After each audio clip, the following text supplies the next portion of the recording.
Um. Salve, amigos! Hoje eu trago para vocês mais um assunto relevante aí sobre o mercado imobiliário, sobre informações sobre o mercado imobiliário.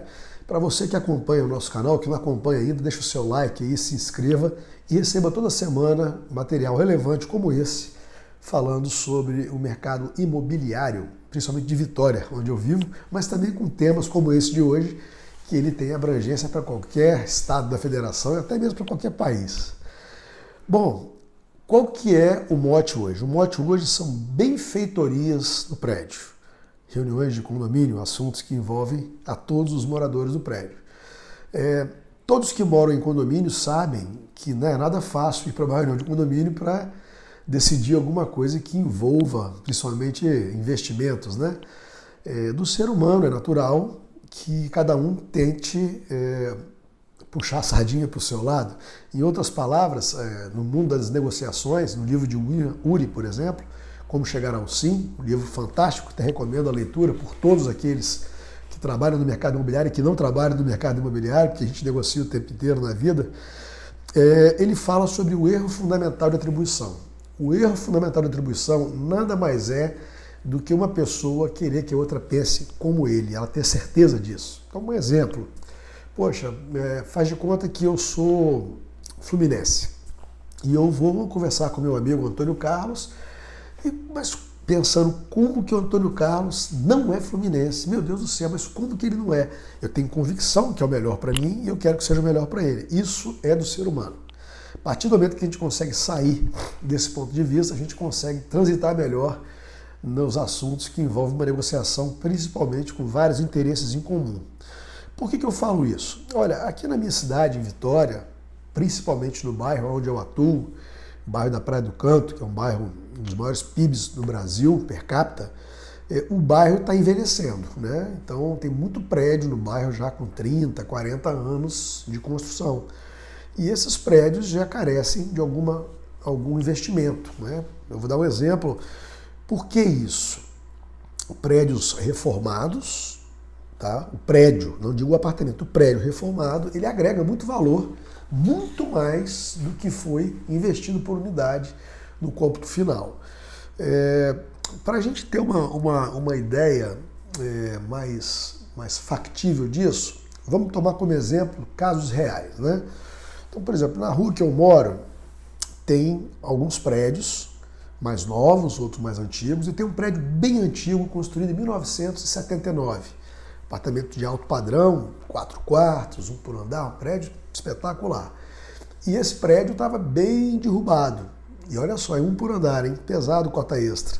Os moradores se mobilizaram, pagaram cota extra durante 2, 3 anos, cota extra alta, acima de R$6 mil nesse caso aí, e eles fizeram uma reforma completa no prédio.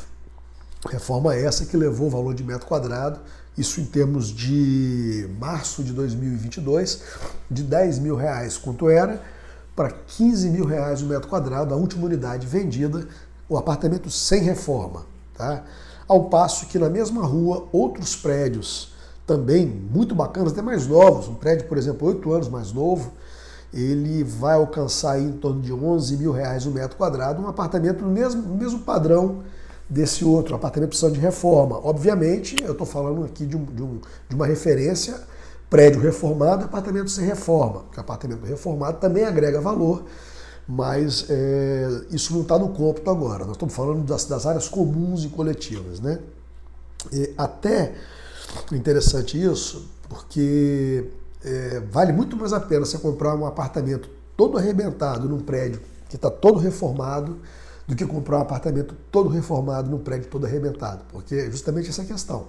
Para você convencer todo mundo que tem que reformar um prédio é um negócio complicado. Mas tem 2 pontos que eu afirmo, desculpa, eu estou um pouquinho de alergia hoje, que eles não permitem o erro fundamental da atribuição. Um primeiro ponto é questões de segurança e segundo ponto é questão de valorização do patrimônio do proprietário.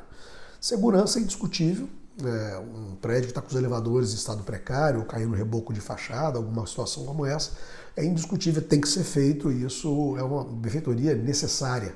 Não é nem uma benfeitoria útil e nem voluptuária, ela é necessária. Né? As benfeitorias elas têm três vertentes, as úteis, as necessárias e as voluptuárias.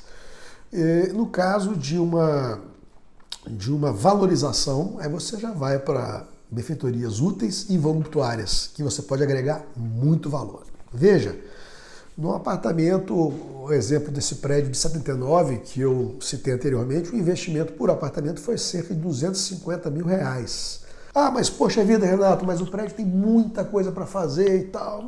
Vamos começar então pelo começo. Uma coisa que impacta muito, primeiro estamos falando das questões de segurança, né? Elevadores, fachada, de usabilidade, prumados, etc.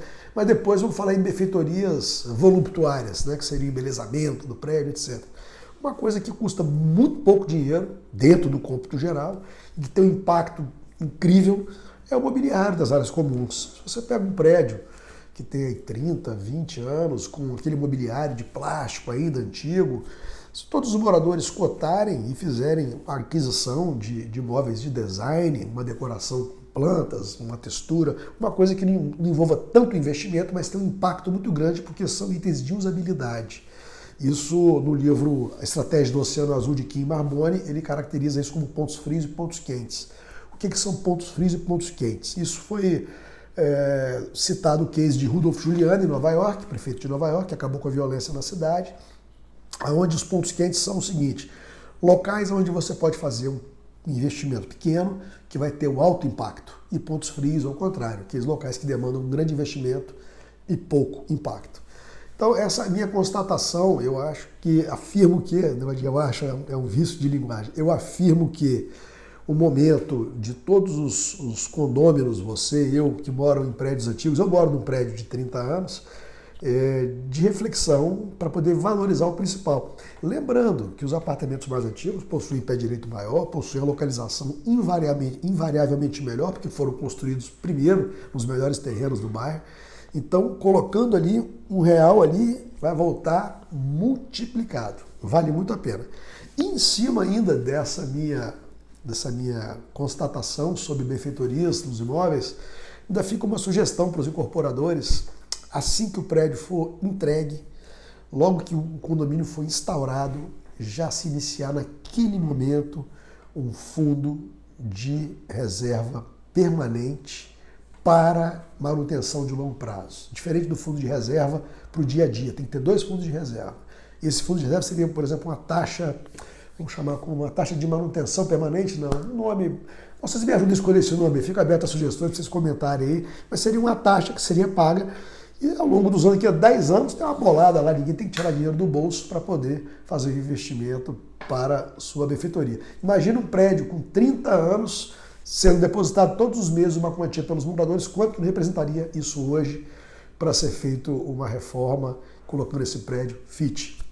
Bom, então a minha ideia é essa, é trazer um pouco de esclarecimento para todos, para explicar o quão é importante todos convergirem para esse pensamento. Afinal de contas, o patrimônio é de todos, o patrimônio é de cada morador, e o prédio, além de ter muito mais valorização, ganha muito mais liquidez. E se você reformar seu apartamento internamente, então, você vai chegar com um metro quadrado muito próximo de um apartamento novo, que aqui em Vitória está beirando seus R$21 mil um metro quadrado.